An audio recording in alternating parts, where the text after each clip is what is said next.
Hello, hello, possums. Yes, it is I, the conspicuous Moo. And today, just a little bit of Final Fantasy news just to keep you up to date on how things are travelling out there. So, first of all, we're going to go into the updated Prohibited Activities list. Now, reassurance was given by Toshio, who says that Square Enix have been watching the discussions in the community regarding the recent updates to said Prohibited Activities listings in Final Fantasy XIV. Now, if you recall recently, they changed the Prohibited Activities to have more specific examples of, bad and acceptable behaviour, as the previous guidelines were deliberately vague. Now, this was to prevent players circumventing more cast iron rules, but however they found that, on the other hand, players were then very, very nervous that any behaviour they did actually commit inside the game could be interpreted as an offence because of the nebulous nature of the rules that they put in place. So it did kind of make it hard to work out if you were liable to be infracted upon or not. But, basically, Toshio is saying that very little has actually changed, apart from, stronger definitions. There shouldn't be any difference to your in-game experience, and you won't need to alter your personality in-game in order to fit into the rules. Just as normal, just don't be a bellend. Or, as Toshio more politely puts it, due to the nature of an online game, the people we encounter in-game are also individuals with varying personalities, so our speech and conduct should always take others into consideration. Oh, and don't sell your services in Party Finder. Respond to individual players who are wanting help instead.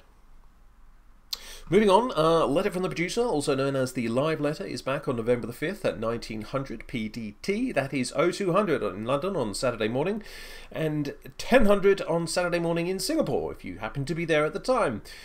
We should be hearing more about Endwalker's crafting and gathering systems, probably involving a lot of information about the removal of high quality, some PvP updates, which are definitely welcome, and the removal of White Mage from the game. I'm just kidding about that last one, sorry.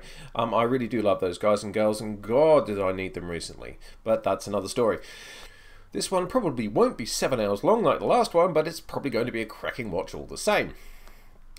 Moving on, this is a great little story. The creator of Final Fantasy, Hironobu Sakaguchi, has been actually going hard at Final Fantasy XIV recently, and completed the entire main story questline from scratch as a Lalafell Paladin, which is an excellent choice, by the way, because as we all know, Lalafell are the master race. And apparently it took them just over a month to do it, 33 days. Now that is some serious main story quest grinding right there. So, full respect to the lad. Apparently the only thing he stopped for was his daughter's wedding. And he just kept going until he finished. That is an extraordinary rate to be going at.